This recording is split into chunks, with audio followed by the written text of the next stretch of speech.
Meron ako ditong front panel ng scrub suit. Meron siyang combination na dilaw sa kabilang side. Yan po ay bandang kanan. Bali, itong ginagawa ko po ay pambabae.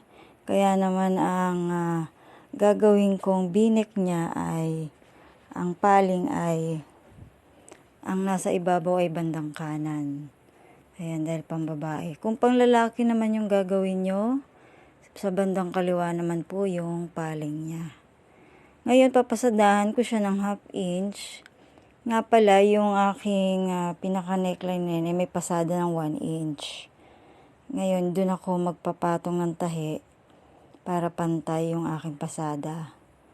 Pagkatahi ko ng 1/2 inch niyan, nilagyan ko lang ng nut sa pinakagitna.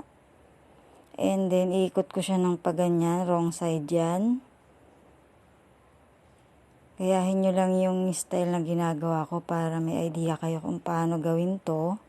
Eh ngayon, ipapatong ko naman yung kabilang side ng neckline ng binek. Kailangan ay diretso at tatama siya dun sa pinaka-nuts para wala siyang dimple kapag tahi nyo na yung pinaka-neckline niya. Ayan, lagyan ko lang ng tacking dito sa kabilang side para ma-fix yung tahi niya. And then, gupitin ko yung excess na tela. Nga po pala, may pampakapal po yan na stay fuse or yung pilon na dumidikit, pinaplansya. Ayan po yung itsura niya. Pagkatapos ko pong i-overlock ay ganyan na.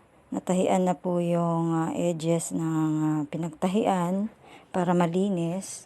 And then, itatap 1/16 ko na siya ng Fabi. Kailangan wala pong dimple yan. Maganda yung pagkakatahi para magandang tignan sa harapan. Ganyan lang po kadali mag-v-neck ng scrub suit. Sana po may natutunan. Pa-like and share. Salamat sa panonood.